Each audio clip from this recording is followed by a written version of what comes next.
Hello, welcome back to another episode of More Than Friends. My name is Tashi, and today my favorite person's back. Hi, it's me, Lauren Summer. How are you? Hey, Lauren Summer. I just, love having you on because you make me really happy, and we get into like way more dirt and conversation. It's my favorite. We do. And we're here, to help the men out as well, but I just enjoy you so much. I guess. It's like a mutually beneficial thing for everyone involved. We love boys and each other. So Exactly. We're straight, but like mostly. And more so just wanted to ask you a lot of questions that have been coming up lately, like me and you were talking about. And I wanted to ask you, one of the first ones was, what do you notice is the biggest hurdle in today's dating culture? Oh my gosh. I think you actually touched on this on something in a video that I saw that you did recently, where I feel like no one wants to work on themselves anymore. Yeah. Like they get into a relationship or they start out the dating phase, they're confronted with something that is potentially like a problem within themselves or that triggers something within themselves, and then they pull away and then they start over and then they go on another date with someone, they get triggered, something is, like brought up for them, and then they start over again. And they're like, why am I not finding happiness? Why? And this goes for men and for women. Yeah. I recently had that experience where it was going perfectly. We were so compatible. And he pulled back and got scared because he was just like, I'm afraid I'm going to lose myself in a relationship. I can't. It's not you, it's me. Bye. Yeah. And it's just like, you could confront those things about yourself and you could work on them, but it's easier to avoid them and then try again in a few months with someone else. And you're like, why is the same thing keep happening over and over again? So in my opinion, I think it's that. Yeah. I think people just avoid the inner work because it's hard, it's scary. Yeah. They're like, you made me feel, because what sucks about triggers is it feels like the person's doing it to you. Yeah. And you're like, why are you hurting me? Okay, I should go to somebody else. Or like, this is uncomfy. I'm going to go to someone else. Instead of just being like, hey, this came up for me. Mm-hmm. I want to talk about it to see if it's a me thing or an us thing. What a concept. Oh, that'd be so hot. There is something so attractive about communication. I was actually talking to a new guy, and he was like, he actually went through the same situation where someone was like on a dating app and like things started to get serious, and then she was like, actually, I'm like not ready for a relationship. And he's like, well, why are you here? Why are you here? But he was like, but I also did appreciate on one hand that she communicated that to me rather than like ghosting me. Yeah. But it is very frustrating when it's like someone knows they're not in a place to date, yet they're dating. Well, that's the most annoying thing too, is they say most people on dating apps are avoidance. Yes. Which is like annoying. So they're all like, hey, I'm down for a relationship for the first few weeks. And then they're like, never mind. And they're just like, I'm just kidding. And it's maybe not a lot of the time, but some people, it's like at the chase. It's like the dopamine hit, It feels good. And that's what I was, speaking as a former avoidant, I was addicted to the beginning phases of like when I was with them, and I was like, ooh, everything's good. And then I would like get to know them, and triggers probably came up, but I was blaming it on them. Exactly. I was like, it's a you thing. And then I would like be like, oh, never mind, I'm not into it, maybe it's too soon, or I don't like this relationship, it's not what I thought, because my brain made up it's amazing, until I saw that there was actual issues, like there's gonna always be. And then I was like, oh, new relationship, and I kept on just starting over, like new. And Tara, even my own sister, she's like, I don't want to get to know the guys because then I get sad when we're not talking to them anymore. And I was like, am I putting you through trauma? I know. Okay, so then as a former avoidant, this is really great perspective. How did you get out of that? And how did you become so like secure in yourself? Yeah, that's the best thing I ever did is EMDR therapy, because I need to do as that. an avoidant, especially, so the thing is like, for women, like our dads, like any trauma that happens with our dad can affect our relationships. And then vice versa for men, it's your mother. So like a lot of the time, if you go back to childhood wounds of like in EMDR, it's so sick because you actually go back to past memories. Like, so like a trigger will happen like while you're dating someone or on dates, and you'll be like, why did I get so like upset about that? And then you go into EMDR therapy and they could figure out exactly where it came from in your childhood. And it was cool because I've gone back to memories as far as like being 3 years old and being upset because I felt like my sister's 3 years younger.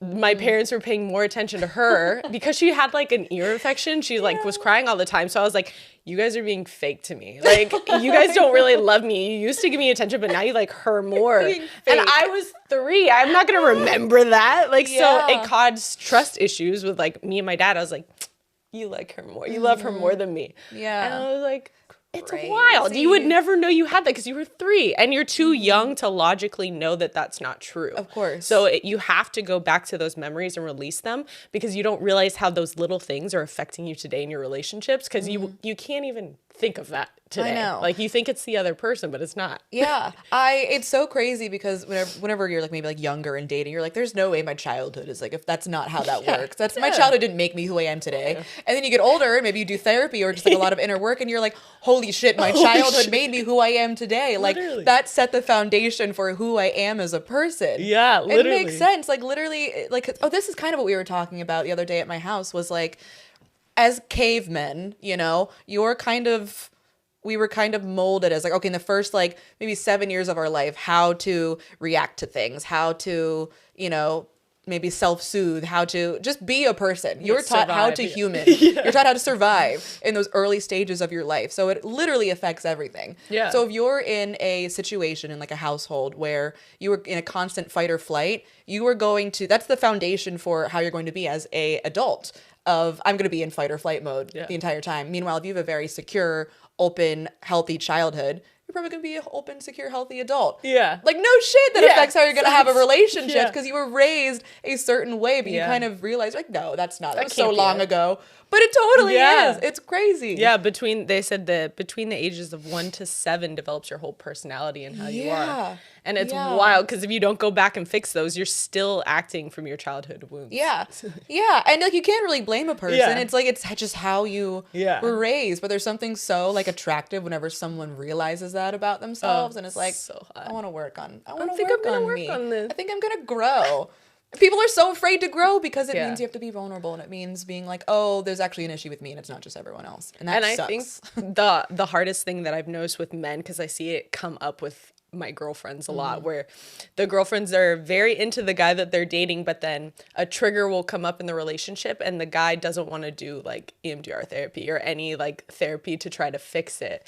And they don't realize how much it's like she will be so much more attracted to you if you heal those things that are causing unnecessary drama in the relationship. It's so like the hottest thing a man could do is be like, oh, you know what? That is affecting our relationship. I think I'm going to work on that specific thing. So hot. I would come. So hot. I know. Accountability is so sexy. I remember, I think I've talked about this before, where it's like I had a partner and then like we'd have therapy, like couples therapy, and we'd work something out and we would immediately go and have sex because we were just like, you connected so much. Vulnerability is just so hot. Like I can't, I feel like I bring it up so much because I can't reiterate how much women love and appreciate having their men in their lives be vulnerable and open to being like just holding themselves accountable. Yeah. It's so, because women, we do it all the time. I would say we do it. It's not like a one-sided thing of like, no, you hold yourself accountable. No, I'm not going to. You do it. Yeah. We do it. So it's also, it's so hot whenever you do it. Yeah. Because women, we're always trying to like, our fault sometimes because we're always trying to like help the relationship. We care about it.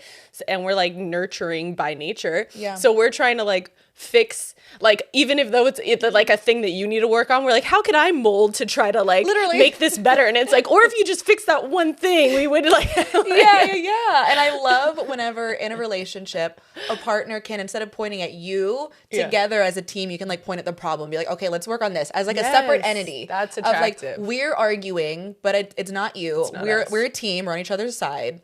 Let's fucking figure out this thing over here. Yeah, it's separate from us. Like when you keep it separate, like that's a way easier way to like understand without getting defensive. Because I feel like that's a big thing too, is how like your woman comes to you with the issue. Like if she's coming like, you're making me feel this way, absolutely. Then of course you're going to be like, I can't hear anything you're saying. So even if you need to correct that, be like, hey babe, if you could just come to me saying like, hey, this upset me or this made me feel bad. Like tell her how to approach you, tell her what's going to work for you best. It's very attractive. Like she's not going to be like, no. Absolutely. Like being able to approach something like that. Because I feel like a lot of it is kind of how you present it to the person. You know, it's not like, you pissed me off and you did this, and also I hate the way you put the dishes in the dishwasher. It's not gonna get anywhere. I had an ex who I would literally be like, hey babe, like it kind of bothered me how blah blah blah, and he would immediately be like, well, you made me and you blah blah blah, and as a shock to no one, it didn't work out. What? So to just be able, I know, what you mean you didn't like that about him? No.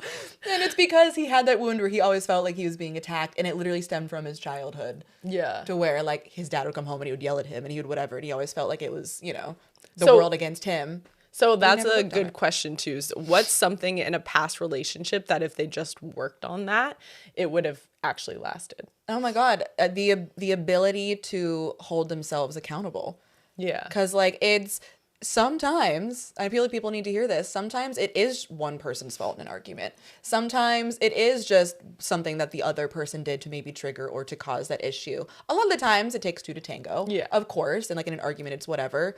But sometimes it is as simple as like, hey babe, the way that, you said this, that kind of upset me. And for them to be like, oh, you're so right. That's on me. I'm so sorry. Instead of being like, well, you did this and then I did this. So then you, that's not going to get anywhere. Yeah. So I think like if my partner that I was with in the past was able to just be like, okay, I see what you're talking about. I'm right. Let's like talk about it. Instead of just being like, it probably would have lasted. Yeah. But he had an inability to hold himself accountable because it's like he couldn't admit that he was imperfect. Yeah. And that's not sustainable. And so just for them to understand like how much that hurt you to the point of where it's like you still wanted to be in that relationship and Oh you my were God. fighting to try to keep it, but you're like, Yeah. I literally can't go on like I this. think I fought for that relationship for almost a year. Like I was in therapy. I tried to get him to do couples therapy. We only did it like maybe twice for literally almost a year of me trying to work on it and work for it, genuinely trying to work for it. Like Yeah. I wanted it. I wanted it to be a thing. Yeah. To the point where I was like, this isn't a me issue and I have to throw in the towel. But it Yeah. hurt. It was so hard to break up with someone that I was still in love with because they refused to grow. And what sucked is he was in love with you too. It's like Yeah. he just literally couldn't Yeah. even do that. And No. it's actually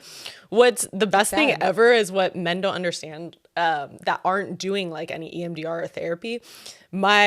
The guy that I was dating, he literally, when he did it, he told me when he did EMDR therapy, it felt like he did the best brain workout ever. Because when you leave the gym and you just feel like, yeah, I accomplished that shit. Oh, yeah. He's Oh, like, yeah. after I did EMDR, I was like on top of the world. I was like, damn, I released some shit. And he could tell it helped him. He was an athlete, so it helped him in his career. It helped him with like work. Yeah. It was like, it helps you in so many different areas. It's not just the relationship. So men, like, No. it'll help in your career as well and making money. If you release Yeah. like, because you can have even beliefs on like money beliefs that are causing you to not make as much money. And then if you go back and release it, because it could be like how you're raised, if you were raised with lack or the way your parents believed money should come, that could affect your money too. So I'm like, it helps in multiple areas. It's not just a It's relationship. just a tool. Yeah. It's a tool that you can use for literally anything that it applies to. Who would have thought that bettering yourself would just better your life? Crazy. What? No one told me. That's what's wild. And I think that's what a lot of people don't realize. Like all these top people like in the industry that I meet, like even my sister met with Jay Shetty yesterday, which is so fucking cool. Yeah. He released a lot of things to get where he is today. And she's like, you can tell his energy is just like on another level. His brain is thinking so expansive, but he released so much to be able to get to where he is today. He's like, it's You have to literally- grow in order to grow. Yeah, it's so cool. You're just elevating your I always think of this as like this is a matrix. You're elevating your character in the matrix. Like do Yeah. therapy, eat healthy, work out. Those things are all Yeah. just like You're like grinding to up-leveling. up your stat. Life is just a video game. You just gotta grind in your alchemy. You just gotta grind in your one-handed strength, your light armor, and you're good, bro. That's all you need. Life is Skyrim. Life is Skyrim. It's a game. I don't know what You to get tell it. you. I get it. I get it. But that actually is kind of cool to look at it in that sense to where it's like, if you were looking at like a character or something and being like, okay, I want this character to be the best character. I want it to have this, this, this, and this. And it's so much easier to do that for like something else or someone else, or like, I want the best for my best friend. I want her to have this life and do this and do this.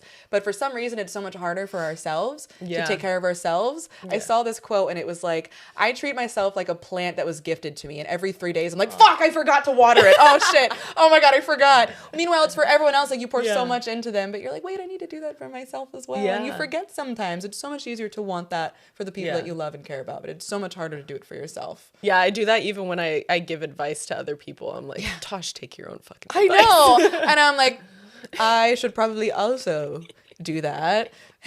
But it's hard. How do you test a man when you're in the dating phase to see if he's worth your time? Ooh, how do I test a man in the dating phase to see if he's worth my time? I think I like to make little like jokes to see how he'll react. Wait, you said this recently. Yeah. Like it comedy. We both are comedians. No, literally, it's like because there's seriousness in the joke. Yeah. So I'll, you know, make a little joke. We're like, ha ha ha, like feminism. I'm like, how do you feel about a woman's rights? How do you feel about feminism? But I'll do, like everything I do, it's like there's like a little bit of humor in it, like to see how they react. Yeah. Because I think that's important. Yeah. So I feel like definitely that. I think some of the things I do, maybe even just I don't fully like actually think about it. I'm not like, okay, now's the time whenever I'm going to test him. But I don't realize that like subconsciously you are just kind of testing to see just like. Yeah, women are doing like little tests. Like even if we see the way you treat other people, then we're like, okay, that's probably how he's going to treat me. Or how you talk about your friends, or how like you talk about an ex, or like things like that. We're always like, we ask certain questions because we want to see how you're going to handle that situation, even though we're not noticing we're doing it on purpose. We're just like, what do you like? Oh, actually, you know, I did do this on a date the other day. I have a lot of like just genuine guy friends. So I was like, oh yeah, so I was hanging out with my guy friends and I blah blah blah, and I'll kind of see how they react to it, and if they're just like, oh, how are you? Or they're just like, oh, cool, yeah, whatever. Yeah, or they're like insecure about it. And I did that. I'm like, because I do have a lot of guy friends. How is he going to react to that? Is he comfortable? Is he uncomfortable? Like, I don't know. Let's see. And he responded very well. So I was like, ding, ding, check. Check, because they are just my friends. Yeah. And I want you to be comfortable with and that. It's something that is like non-negotiable. Like you do want your friends. Like exactly. That's bestie. That's diva. I can't get rid of him. Yeah. So I kind of consciously / subconsciously or unconsciously did that. And it worked well. Yeah, and I noticed just from myself, because growing up I had a dad that had like, his temper was so easily like, he would easily get angry, and it wasn't anything like too crazy or bad, but it was just like, now I notice like I'm very triggered by even if a guy just like, he can't handle his emotions. Oh, like, that is the biggest. I need to feel safe. That is the biggest thing for me. There's a guy that I was dating earlier in the year, and we were like, what are your like dating triggers or like your non-negotiables?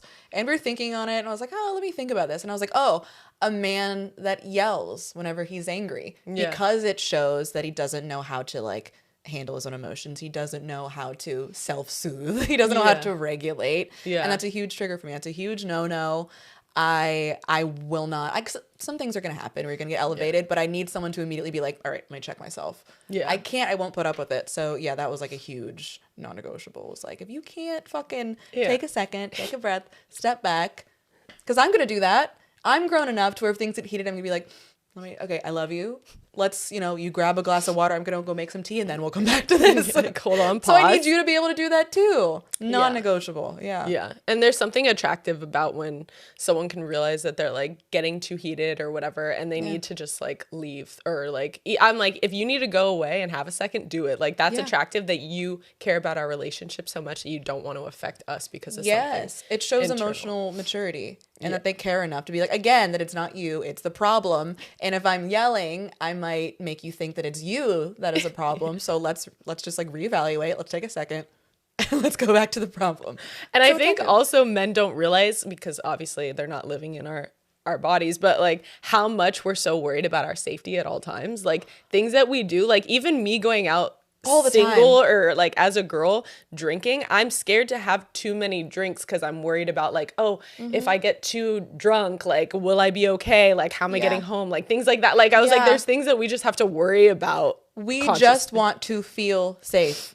I talk about this all the time with my girlfriends. Like literally the hottest thing is like if a man can make us feel safe, because we're constantly in like potential like fight or flight mode, Even you going on walks, literally just me going on walks. I'm like, can I go on a walk without being attacked by a homeless man? That would be great. Can I go out without the fear of being sexually assaulted or drugged? That would also be awesome. Whenever we go on first dates, we send all of our girlfriends our locations. We're like, tee-hee, if we die, but like really. Like we are constantly in that because we have to be. And I think that a lot of men I've found like do notice that, and they do really like. I've been on a couple of dates where like the guy is like, can I kiss you? Or he'll have his hand on my leg and be like, is this okay? Is this, because they care about me feeling safe. And that is so attractive. And when they do it every single time, they end up getting it. So because I feel safe. Make her feel safe. Make me feel safe. Well, because also making her feel safe helps her feel comfortable. And then when she feels comfortable, she could be more flirty and in her playful feminine. So it's like it all. What are like little tips that men can make you feel safe in a relationship or even just like dating? I think a huge one is, I mean, consent is huge, especially like starting out. I feel like once you're dating someone, it's kind of like contract is signed. You can do whatever to me, baby. You know, you can go What's on. the safe word? Permission to do whatever. Yeah, safe word, do whatever. But I think, yeah, consent is so sexy. I think that, yeah, like asking permission for like, is this okay? Is this okay? That makes me feel very physically safe. Yeah. And it emotionally sounds hot safe. too. So it's like does. there's Can something. Can I kiss you? You're like, fuck. Yes, yeah, it feels like a movie. Like no, I know. And literally only 2 men have ever asked, can I Wow. kiss you in my entire life? That's and, a good and one, I remember, guys. I know, and I remember both of them. I remember those men. One was ass. The second one was fantastic, but whatever. Yeah, so that is huge for me. Also, as you're like actually dating, maybe like bringing up something or even just like venting about your day. I think just like listening and just being there for them. Just be like, oh, just being like an emotional safe space as well. Yeah. That's so hot. Yeah. It's Just so being attractive. there, just kind of, yeah. Yeah. I love all even like the little like mannerisms or little things that men do when they're like, oh, you have to stand on this I was side of just the gonna street say, or like I like they want to make sure that you don't lift anything. They're like, no. Like it's like little Yeah. things that are just like overly Do you know taking what care I of you. love is like if you're out with someone and like a guy just like if you like your guy is over there, like the person that you're dating is over there, and like some guy comes up to start talk to you. If a guy just like comes over and it's like, hey, like your guy comes in and like, Yeah. we good? Everything all right? It's like semi-protective, but it's also like he's just making sure that you're okay. Yeah. Like, oh, that's like, cool. okay, girl, like, go get a free drink out of it. I'll be over here. All right, But as he's just long like as you're making good. sure that you're good. Yeah, I that's think that's cute. so attractive. Oh yeah, that's very attractive. Like, yeah, like, I'm So safe, use baby. that Thank you one. for checking. Yeah. Thanks for coming over. I'm going to get us some free drinks. I'll meet you over at the end of the bar in a second. Because the one way that I feel like it's unattractive is it when a guy comes over and they're like actually genuinely upset and they like come over and try to like make out with you or like make it so odd. I was like, I don't now fuck you're with that. using me because you feel insecure. It's not like a cute thing anymore. But if Yeah, you do it in a no. way that's like Yeah. attractive, like you're like, hey, Yeah. just come in and check Yeah, on I'm just you. coming to check in that you're okay. This is Yeah. about you, not the other fucking guy. Yeah. Not about me. I Are don't you need okay? my ego in it. Cool. Love you. Yeah, Love you. that's attractive. That is so attractive. Yeah, there's a line. Yeah. Of how far it can go, because that's gross. Like you're so insecure that you need to come over and suck my face. Yeah. Sit back Like, down. what, you don't trust me alone? Yeah, no, apparently not. Gotta get you. Apparently not. Well, thank you so much for coming and chatting with me. Literally anytime. And if you want to see more of Lauren, tell them where to see you. I am Hey Lauren Summer on every social media platform. And I'm Tash, 9 p.m. on all my social medias. Mwah. Thank you so much. Bye.